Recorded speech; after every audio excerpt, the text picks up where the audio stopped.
Hey guys, what's up? It's Stacking Chairs, a youth ministry podcast all about serving in youth ministry. Whether it be youth group or youth camp, whatever God has you serving in, that's what we're talking about. I'm one of your hosts, Josh Paul Hamus. I'm joined by my fellow host and good friend, Kyle Gray. Josh, it is a good day. Now, this is a different style episode. Wait, why? Well, tell us, Josh. Well, actually, guys, camp is happening right now. So you might notice if you're watching today, we only have one camera. You can see all of us the whole time. Yeah. Kyle is probably going to get a phone call halfway through the episode. Literally, I thought, did I turn my radio off right now? Yeah. Anna, could you check to make sure I turned my radio off? Would that be all right? And so here? Kyle's also talking to some of our media people who are working. We share an office with them, and you know what? We're so excited because you can walk in front of the camera. It's okay. You might as well. Ministry is happening here, guys, and we're so excited to be a part of it. So Kyle, why don't you introduce our guest who's actually here because of camp? So this is my good friend, Alejandro Nuesch, and Ale is from the great country of Argentina.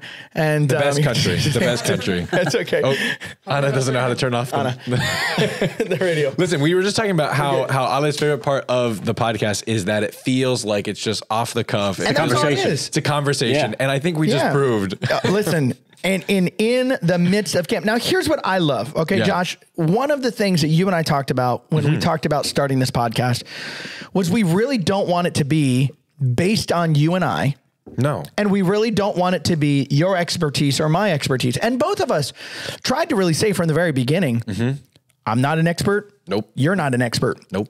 Both of us have different ideals. Both of us have different vision. Both of us have different things that we bring to the table. We even have different philosophy on certain issues. Which I love. Yeah. But we have always said, let's bring other people in. And so Ale is our very first camp speaker of the summer here at Word of Life the Coast. Listen, you ought to come to Word of Life Camp. We got 5 locations up in New York. We've got 1 location down here. Check it out in the lower third. Absolutely, in the lower third. Here, so. Or if you're listening, it'll be in the description. It'll be in the description. Yeah, but Ale is our camp speaker, week 1 here at the Coast. Ale, tell us a little bit about you. Sure. Well, first of all, I want to thank you for this opportunity. I mean, I've heard the podcast before, and I love the podcast. Wait, you've listened to Stacking Chairs? Definitely, yes. All the way in Argentina. What? Yeah. Wow. You guys are international. Did they translate us in? No.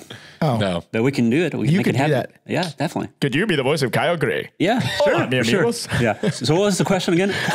Tell us a little bit about yourself. Okay. So my name is Alejandro. Everybody calls me Ale. Born and raised in Argentina. My great-grandfather was a missionary from Switzerland to Argentina. Grandparents, pastors, in Argentina. My dad also a missionary with World Life for many years. And I was born into an incredible family. Got saved at the age of 5, very early in my life. And dedicated my life at the age of 9 in a campfire. Now, you grew up on the property of Word of Life Argentina in Monte, right? So you've heard of Word of Life, I'm sure. 2 weeks after I was born, my family moved to the Word of Life property. Yeah. Oh, wow. Hey, listen. If you ever get a chance to go visit Monte, okay? Yeah. Go to the ice cream shop. Please tell me the ice cream shop is still there. Oh, definitely, yeah. One of the best things we have in Argentina is ice cream. Listen. Oh, yeah. Not only are they good at steak, not only are they kind of good at football. Kind of good.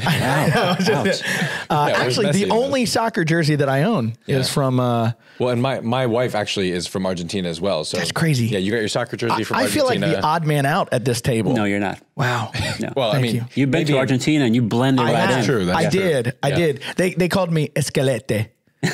Because I was really skinny. Yeah. Not so much anymore.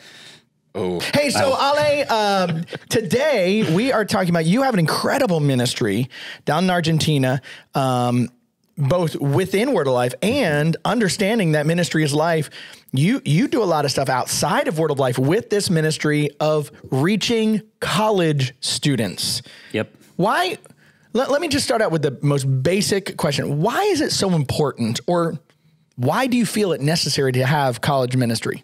Well, that's a great question. Let me start by saying that I didn't start the ministry with Word of Life, this ministry for college and career. It was started many years ago by 2 great men of God that we had in our staff in Argentina, and both of them passed away. And we relaunched the ministry about 6 years ago. Yeah. But something that happens in South America, I don't know if it happens here in the United States, but in South America, most of the churches have something for children, a ministry for children. They have something for teenagers, but pretty much nothing for college and career. Yeah. In a way, they're like an overlooked age group and inside of the church. The problem with that is that they're at the point of their lives where they're making the most important decisions pretty much of their lives. You know, they're choosing, you know, if they're going to go to school, they're going to go to college, if they're going to move away from their city, if they're going to get married or not. You know, they're making all these important decisions. So if you're not there with them, you know, to help them through this stage of their lives, they're going to walk away from the faith. They're going to walk from the Lord. Yeah. And I've found that a lot of churches, so here in the US, I feel like I've heard a lot that's like, these college and career age students are just a part of the body of the church and they don't need their own specific ministry. How would you answer to that rebuttal? I think they really need a ministry for what happens many times is that they're the ones that do all these things. And, you know, they even, you know, help with, you know, cleaning the church. They help with the Sunday schools. They give and give and give, but there's nothing for them to sit down and receive and be edified. Going through this age, you know, this time of their life. Do you think that they kind of fall between this? For instance, you have children, and I know some churches out there do a very good job once a month, every once in a while. Let's bring all the kids in, let's put them up, let's sing. Yeah. But let's be transparent. When it comes to actually doing ministry, kids can't do ministry, right? Now, again, not every church. Sometimes we involve our teenagers a little bit more, but again, unless it's a youth Sunday, and I'm not advocating for a like 13-year-old to be the pastor of a church. I'm not saying that, but I don't see a lot. Again, it's maybe the next step of, all right, we're doing our youth Sunday, and it's almost like you get somebody up there, hey guys, this is going to be a weird, interesting service because it's the youth service, and just bear with us. I'm like, why do you have to say that? Believe in your kids. But then you go to adult ministry and you totally neglect this group. And I almost feel like it's because we revert them back to like children, like, hey, just sit there and listen. And in a couple years, get involved. But you quoted the other day a staggering statistic that shouldn't be surprising, but you walked through a couple different things. Can you walk back through those stats again? Yeah, well, one of the first ones that we mentioned, and kind of like one that breaks my heart because it kind of like shows that we're missing something, is 70% of Christian kids walk away from their faith after high school, you know, and when they go into college. So you're not saying 70% of students overall? No, of Christian kids, you know, church attending Christian kids. Yeah. Now the problem is not that they finish high school. The problem is that they step into college, not being ready, you know, in their faith, not having. They haven't made a solid foundation maybe to face college, and it really depends on the school that you go to and what you're studying many times. But especially if you're going to take classes related to philosophy, worldview, you're going to get attacked. You know, you're going to be questioned. Yeah, you're going to be getting a call, all sorts of things, and many of them just walk away from that pressure and decide to walk away from the Lord.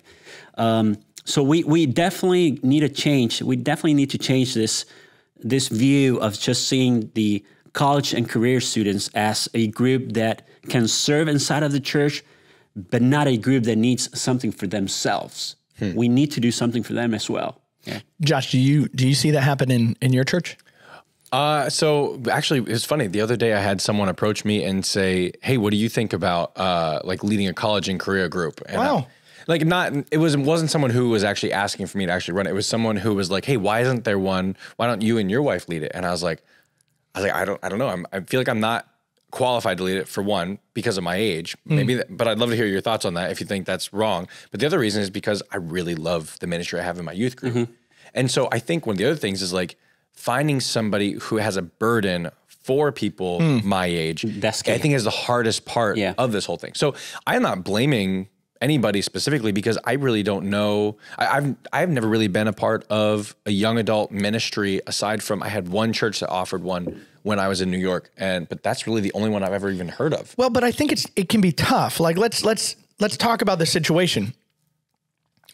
Normally, okay, I think it's different today. Yeah. But I would say normally, if you're not a college town, or if you're not near a college, for years, you might only have 1, 2. I mean, it's not like today where so many kids are either, I mean, I don't want to say pandemic because I don't necessarily think it's a bad thing. I don't want to say one way or the other, but I think we're watching less people go to college. I think we're seeing them get more involved in trades and trade schools and internships and online learning. And so I think we as the church have to rethink the way that we're doing ministry. Yeah. But if you think about it, a lot of churches might not have but one or two. Yeah. And they have that influx of the year where they all come back and then they all leave. Did you know that actually Word of Life curriculum used to have a college and career curriculum? I did not know that. Yeah. 51 or LCM or Word of Life clubs or as far back as you want to go, used to have, I actually even believe, and if you're out there, please comment in the section if I'm wrong, because I'm okay with being wrong. I've been wrong twice today. Once I was wrong about being wrong. I wasn't really wrong, but I thought I was. Right. It's impressive. No, but I'm pretty sure there was a time where we offered student ministry curriculum and college and career and not children. Well, interesting. Yeah, it was. It wasn't at the we stopped doing the children's ministry, but they had student ministry and then college age ministry, and then they just stopped it for some reason. When was this? When was this? Yeah. Well, back in 1860. I was going to say, you guys are old, right? Wow. Thanks, Josh. Well, somewhere I have a memo from Jack Wordson talking about that. Yeah. Really? Oh, wow. Yeah, that someone gave me in a... That he wrote you personally? No. That Jack was addressing someone, and he was saying something, we have to do something about this age group. Yeah. So even the founder of this ministry saw it coming. Yeah. And I think there's something there, what you just mentioned, the ministry with college and career students is really changing, because it used to be where they would travel and move in a definite way, away from their houses. And now it's starting to change a little bit. They stay home a little more. So I think that if I would be in a local church in the United States, I would think about starting a ministry. And let me say something. It's not the same thing starting a ministry and a program. It's totally two absolute Can you define those? I was going to say, track that out for us. So many times what happens is that people call and say, Ali, I'm thinking about starting a ministry with college students. What program should I start with? And I say, no program. So a ministry and a program are different things. A ministry for college and career students, most of the times is going to have to do more with what happens outside of the program.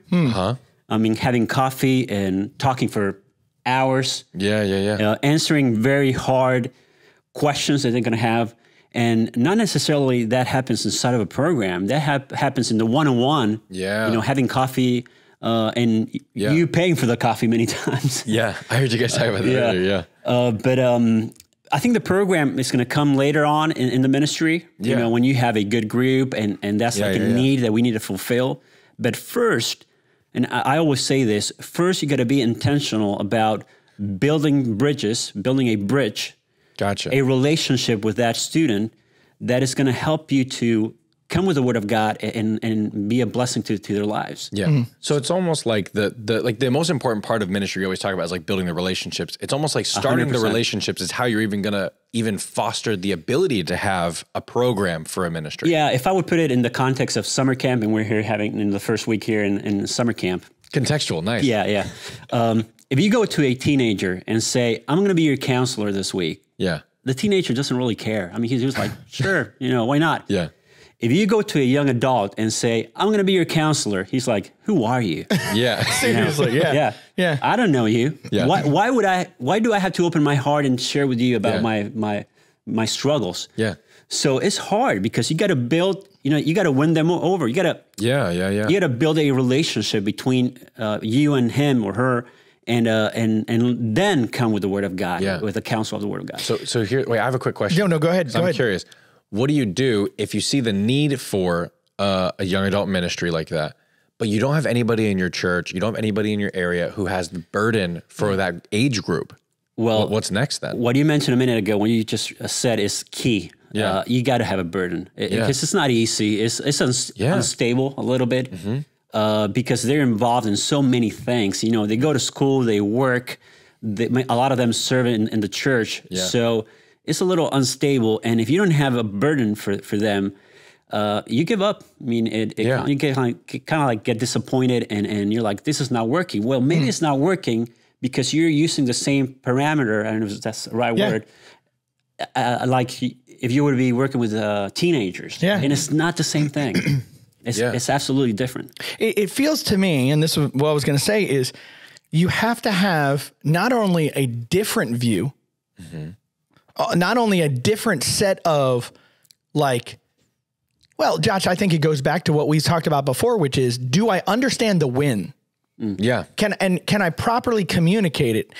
What does Proverbs say? Proverbs says, where there is no vision, the people perish. Yep. Where there is no vision, the ministry perishes. Where there is no vision, the program perishes. Yeah. So, hey guys, let's all get together and let's just minister to these kids. Well, what does that mean? Yeah. And I think the second thing is not only understanding what the win is and have a different view of ministry. I think you got to have a different view. I think with these kids, you have to have a long view. Absolutely. Yeah. If your vision is to have 100 college students meeting on a Friday night or Saturday night, you're going to get disappointed very fast. Yeah.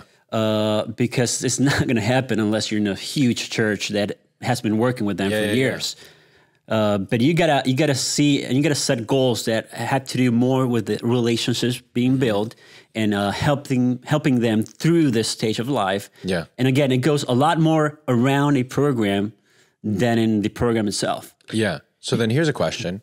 Is it best to try and build a young adult ministry inside of your church, or is it better to partner with other churches and build a collaboration of multiple churches in a community? That's a great question. And actually that Nailed it. Nailed it. I got it.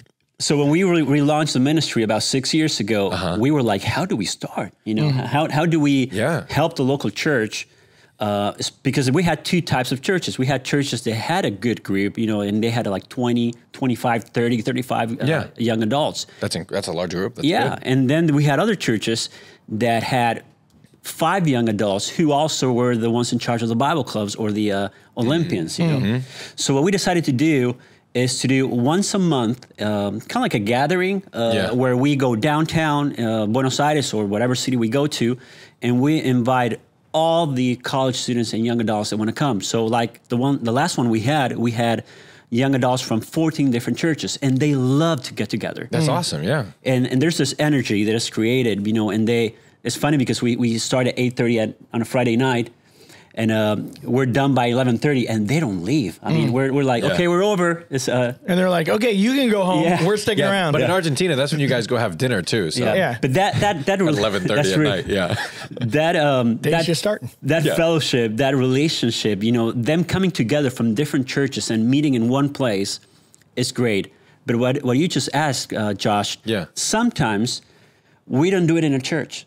Sometimes we do it in a neutral place. Why? Because we know that they have friends who go to college and that maybe they're going to have a hard time stepping into a church. Right. Sure, yeah. And maybe they struggle a little bit. So we do it in a neutral place, like a school. They will loan us their auditorium. Yeah. And it's interesting because we see some of these kids go to those gatherings that would never go to a gathering inside of a church. But then I would argue that is the church anyway. That is. It's just a different building, which is point. exactly why you're having this ministry. Yeah, and it goes into what we talked about 2 weeks ago, which is about ministry is not a competition. Yeah, and if it's not, and it's a partnership, then what is the downside to building a ministry in a community that's not built to a building and that group of people? And even meeting in a house is like, let me tell you a story really fast. So this guy Joel, he got saved in camp, and he comes and says, Ali, I have some friends that will never go to church. Never. So if I do something in my house, would you come and share? And I said, of course. So he calls me and he says, Ali, I'm ready Friday night at 11 o'clock. And I was 11 o'clock, you know, that's pretty late. So I said, sure, you know, let's do this. So his friends started showing up.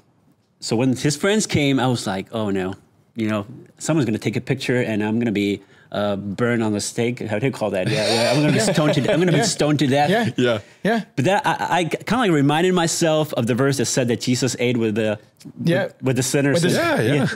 Absolutely. And it was great because he said, well, I went to camp and something happened in my life, but I don't know how to explain it. But I asked Ali to come and share with you. He set you up for success. Exactly. And because the relationship was built between them and him, but he said, I brought a friend who's going to share about what happened in my life.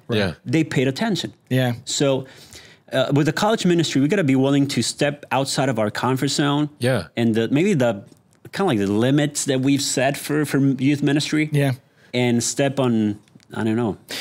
So one thing that I've noticed for years, my wife and I were working with Word of Life Local Church Ministries, which, again, just to give context, if you don't know, Local Church Ministries is a ministry of Word of Life to help you reach your students, your children, your preschoolers, and help you equip your leaders to accomplish what you value in a way that adds value to your ministry. Youthministry.world.org. Youthministry.world.org. Check it out. Yeah, it's not what it's youth ministry. Yeah, I messed. I should, but I haven't been a missionary with them. I'm still a missionary. Kyle Gray support page, right? No, but for years I was in Texas, and I would see Bible Institute students. Again, Word of Life Bible Institute. Check it out. Spend a great year of your life studying the Word of God, being involved in ministry. Wordoflife.edu. Man, we're getting all the plugs. But I would see these students come out of the Bible Institute and go to a college. Now, many of them, okay, hold on for a second. Many of them were at a biblical university in Texas where we were. And they would struggle. How do I get involved in a church? How do I get involved in a ministry? These are students that we've seen at the Bible Institute for a year to 2 years, studying the Word of God and involved in ministry. So now take the kid that doesn't go to the Bible Institute, although I do think she should go to the Bible Institute. Ale, what are things that students need to start thinking now? What are things that churches need to start prepping them for now so that when they step out into, and I don't want to say the real world, because I cannot stand that, okay, now you're in the real world. No, you've been in the real world. Yeah, your whole life. Yeah. So what are things that churches, that ministries can do to set students up to be ready to step in, stand strong? Yeah. One of the things that I think we're missing is that we're not kind of like helping them transition out of high school and into college. Like if I could suggest something, I would really have a class on apologetics when they're like a senior in high school. Yeah, we actually just did apologetics in our youth group. Oh, really? That, I mean, especially depending on the school they're going to go to, and again, what class is going to take, but they're going to be bombarded by all these worldviews that have nothing to do with what the Word of God says. Yeah. Like this girl was telling me last year that she was taking her first philosophy class, and the professor straight up said, I would like to know if there's a Christian in this class. We'll see if you're still a Christian when this class is over. Did she raise her hand? Did she say, yeah, that's me? No, she didn't say, she raised her hand, but she was feeling sorry about not raising her hand. So she came and she asked, what do I do? She was feeling attacked and threatened. So depending what school they go to and depending what class is going to take, they're going to be bombarded, and it's going to be really hard. So going back to high school and being a senior, I think we need to really pay attention to that and say, okay, we need to help them be ready for this next chapter in their lives. What are things, let's say a student goes out, excuse me, camp voice. Let's say a student goes out, finds a great college in a great town, but just the first couple weeks can't seem to find a church, okay? What are things that they could be doing on their own to just continue? And I know that this sounds like pretty basic, but what are things that you encourage a student to do that might not have a local church, or even let's say they found a church and they're going to that church, but they're not yet really invested in a part of it, and that church doesn't have a college and career ministry? What are things that they could be doing to continue to feed themselves? And well, going back to what Josh said a minute ago, I would find another Christian friend and get together and pray together, and you're going to struggle, but you're going to have someone you can call, you can look for, and share that burden with. Someone who you will call on those hard days when you just feel that like giving up, like you can take it anymore.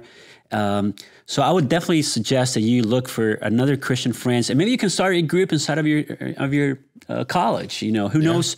Maybe a new ministry is going to start for you, looking for other Christian friends inside of that school. So I think that would be a good idea. Yeah. Cool. And there's ministries out there that their whole like mission is just to start young adult groups in colleges. Inside of the college. I'm trying to remember some of the names of those. Well, there's Campers Crusade. There's Crew. Yep, Crew. That does a phenomenal job. I would encourage you to check out that. I was always a big fan. I know there's no perfect ministry, literally. And we even say here, there's no perfect ministry. But Young Life, I am so thankful for those Young Life leaders that were college kids that Young Life poured into and equipped them. They would show up and they'd take us out to breakfast. They'd take us out to McDonald's. They would always look at me and say, hey, Kyle, who's a kid that is a friend of yours that doesn't know Christ that we can start to help build a relationship so that you have the platform to share Christ with them. Yeah. That's what I love, that it was still my ministry and growing in that. My wife did Young Life in Texas. Nice. Yeah, hey, I was in Texas. Oh my gosh. What? But you were one of the kids that she was. I wasn't. Okay. Okay. Can I ask you a couple rapid fire questions? Definitely, yes. Should a student wait for a year after they graduate high school before jumping in to be a ministry leader in the youth ministry?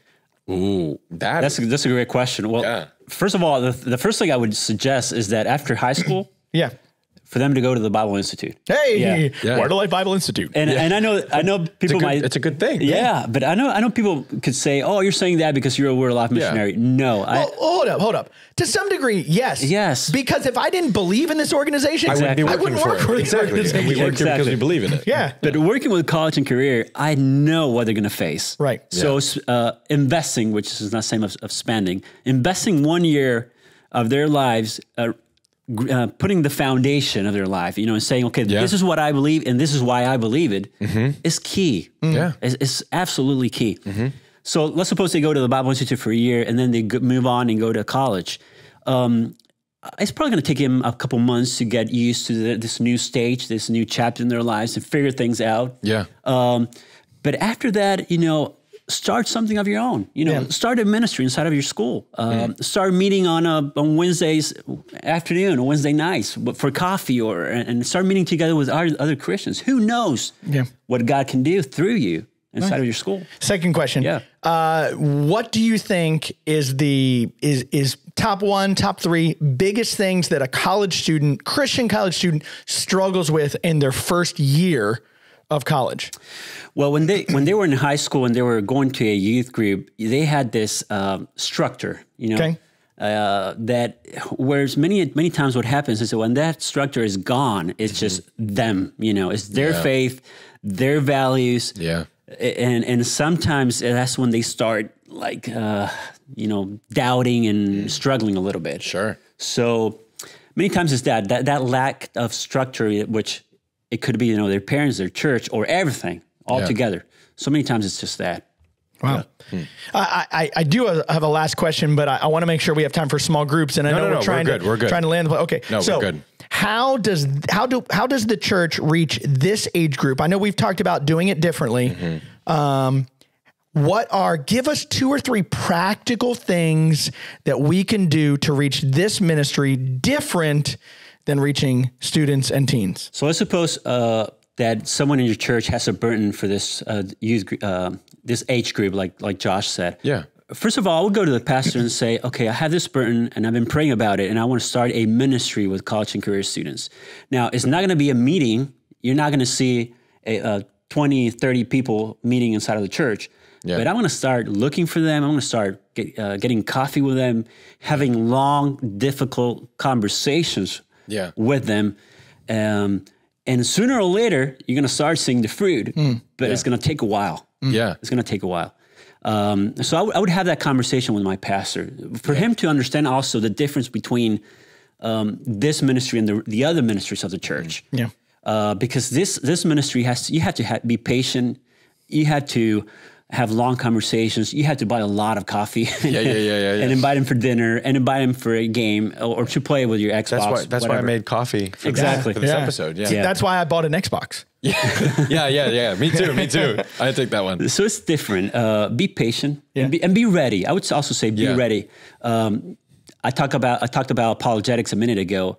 That's not only for them, it's for you too, because they're going to bring some questions that I tell you what, there's going to be a couple of times where you're going to be like, I have no idea how to answer that. Yeah. So give me a day and I'm going to get back to you. Well, so let me just say though, I think you're bringing up something that I think is really interesting. If you have a burden for a ministry and you're not willing to have one-on-one conversations and put the work in to individually build those relationships, is it a ministry that you're actually ready to start, or is it just a good idea in your head? Because oftentimes I will hear people say, we need this happening at our church. I can think of a situation that I was a part of, not that I was a part, but I heard other people talking about. There was a ministry that they thought should happen, and they said, we need this ministry to happen.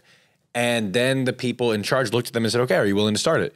And they were like, well, no, I think we need it. Yeah. And it's like, okay, if it's a burden for yours and you're not willing to put in the time to build the relationships before the program, are you actually willing, or is this just a good idea? It's just a good idea. Yeah. Yeah. And there can be plenty of good ideas, but I'd say we have to find, I don't think it's wrong to bring up things that are needs, but I also don't think, there's a fine line between them. Yes. You know what I'm saying? Yeah. You know what I'm saying? Totally. Well, but my thing is, there are different people that are like, oh, we need to do this. Okay, well, but you need to do it. No, you can't.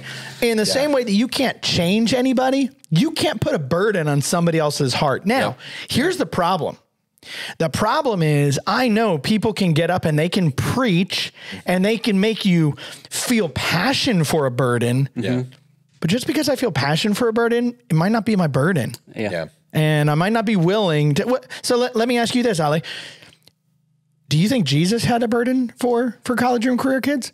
Oh, definitely. And I like that question because even when you think about Jesus coming to save the world and to impact the world, he was 30, 33, okay? So he was right there, and he was a teacher of the group. Yeah. So I know I can't prove this out of like a chapter and a verse. Ooh. It's not like a 2 Corinthians chapter. Yeah, it's in 3 Corinthians. 3 Corinthians. There it is. Second Ali. Second Ali 2:16. But I imagine that the age group that he chose to impact the world was this age group. Yeah. I mean, I can't prove it, but the disciples, I think they were between 18 and 30 because he was the master of the group. Right. Yeah. He was the teacher of the group. So for sure they were between 18 and 30. And yes, he came and impacted multitudes, but he invested more time in those 12. Mm-hmm. Yeah. Because they were the ones that were going to carry the ministry after he died and rose and went to heaven. Here's something interesting, though. Yeah. He also, the Bible says that he was raised in stature and understanding. I think it is the direct quote. Yep. But it's talking about this whole idea that like Jesus didn't just like, he like learned and he grew and then he imparted and brought the disciples along. And so do you think it's important that when we're trying to start a college and career ministry, that we're not coming at it from a position of being in the same place, but being in a position ahead, just like in sanctification and discipleship in general, we bring people up with us. Oh, definitely. Yes. And he invested in those 12 men, and he was a youth leader. Yeah. Jesus was a youth leader. Yeah. This is a funny way to think about it, but it's so true. Yeah. And I'm a little afraid of saying something that's not right. Sure. No. Yeah, I think that's entirely fair. But I think he was a youth leader. I mean, he invested in 12 men that were between 18 and 30. And he spent time with a lot of other people, but especially with those 12. Well, but John, we know that John from biblical texts was like the youngest disciple. And how great did John's ministry develop and grow? And I mean, we read his letters, right? Mm-hmm. We see him give his life. Mm-hmm. So even if all of them were all in their 20s, which again, most college students are still in their 20s, right? You still look at John as the young guy coming along and being used in an incredible way for Jesus. Couple different things. I wrote down 3 ideas that I've seen churches do. And I feel like we kind of talked about today, but number 1, I would encourage, if you're a parent of a young person that is headed to college, hey, go and spy out the land with them. Go and do your research.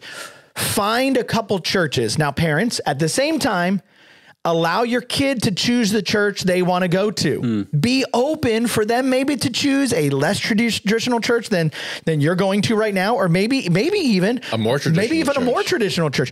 But help them have possibilities. Help them go with them. How many times did we just go, okay, go figure it out? No, I would say parents, go and spy out the land. Number 2, parents, I would encourage you, and pastors, people in ministry, have a conversation with a student and help them build a plan. Hey, I'm going to go find accountability. I've looked. Yes, the campus has a ministry team that's there. Or no, they don't, but I can start this. Or, hey, I'm going to, for the first couple months, I'm going to allow you to be my lifeline kind of back home, but I'm going to be looking for somebody in the area. And again, because my parents and I have already found a church, I'm going to build a connection there. And then last thing, I wrote down this, and I'd love to get both of your thoughts on this. I've seen churches do this. I would encourage churches to do a youth ministry night where you bring in successful college students who have been at college, who have done it right, bring them in and do a little bit of a panel with your youth group or with your juniors and your seniors and say, hey, this is where I failed and this is where I was faithful. And also being cautious, like we talked about in episode 2, I think, or maybe 5. I can't remember which episode it was, where we talked about like vulnerability and being intentional, but like get a group of people who are intentionally talking about not only their failures, but talking about how God's been gracious through those and not glorifying sin, finding those balances. It's almost like we've been very good about progressively moving forward with our topics. It's intentional. In those conversations, we have to be absolutely honest and sincere. I mean, absolutely. That was a great idea, Kyle. And if you bring those people that have been through college and have struggled, maybe let them share their successes and their failures, you know. And again, we need to help them in that transition out of high school and going to college. If we're not there, someone else is going to take our place. Oh, absolutely. If we're not there for them, someone else is going to be there for them. And that's when that statistic comes into a reality. Jeez. Hey, Josh, I know we could go on and on and on about this. We could talk about how to be more intentional, more patient, how to have a longer view. But Josh, I think it's time to move into small group. Hey, look at that. That's the first time we've ever done like a simultaneous. That was good. That was fun. Good.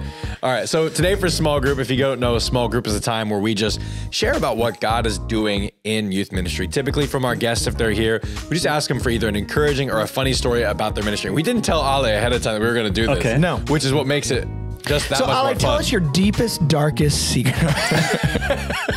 No, what is maybe the most encouraging or a very encouraging part of working with this demographic? Tell us an encouraging story. That you've seen God do. Or just like an overarching, like, what's encouraging about it? Well, one of the things that I like is that when you build those relationships, even though it's a ministry that you have with them, you end up becoming friends. And that's cool. Going again to this friend that I told you about, Joel, last January, I was able to, in the middle of the pandemic, go to his wedding after he came to camp, got saved, share his friends about Christ. He decided to get married and start a family. So imagine for me sitting in the audience, looking at him getting married, in a right way, honoring God. So awesome. For me, it was like, this is just the best thing ever. That's so I've cool. seen the whole process in his life. So good. And that is so rewarding. So it was a blessing. That just made me think of last night. We're having VBS at our church right now, and one of the guys in our youth group is helping with. Well, they're all helping actually right now, but one of the guys was sitting like over in the corner, and I was sitting up on the stage getting ready. I was like looking over because I'm helping do a program for VBS, and I said, hey, come sit up by me, and I was like, what? Like, did you forget that we're friends? And it was just, I don't know. For me in that moment, I realized I was like, I don't normally get to serve him in youth ministry, but now we're serving together for VBS. And there was, he's 14, 15 maybe. I think he's 14. Yes, he's 14. And I was like, we're serving together. I don't know. There's something so satisfying about being able to serve people, but realizing you're actually just on the same path towards serving the Lord together in that moment. It was super cool. Hey, Ale, close us out. People listening on here, they could go to the Bible Institute in Argentina, correct? Yes. So tell us very, very quickly. Tell us about the ministry. Tell us about how they can get involved, and then we'll close our time out. Sure. We have a 1-year program and a 3-year program in the BI in Argentina, and we actually have a bilingual Bible school where American kids can come to Argentina. PBB. Yeah, PBB, and for 1 year learn the Bible and learn Spanish at the same time. But either Argentina or Florida or New York, my challenge is take 1 year to study the Word of God. It's not a year's wasted. It's the best. It's going to be the best year and the most important year of your life, because that's the foundation on top of which you're going to build everything for the rest of your life. A ministry, maybe like a business, and even a family. So go to the BI. We used to have a campaign that we did. It was people would talk about the Bible Institute being a step out of the way, but we said, no, it's a step on the way of your journey in serving the Lord. Amen. Yeah. So maybe I'll relaunch that because no one remembers it. There you go. Well, good. Well, hey, I guess that is the end of the episode. Yeah. Ale, thanks so much for being here, Thank man. you, guys. Awesome. I mean, you had to be for camp anyway, right? right. So this is just, something to tack onto the end. Well, but just so you guys know, it is our goal every week to connect with our camp speaker. Yeah, So you as get a best we little bit can. of a camp feel. Yeah. And Yeah. Thank you, guys. I had a great time. I love this podcast. So thank you very much. Thank you. Thank you. well, in a couple weeks, you can go listen to yourself. Sure. Yeah, well, actually, as of recording, it'll be 2 weeks from today. Nice. Awesome. It'll go live. We'll see you later, guys. Thank you. Cool. Stack this.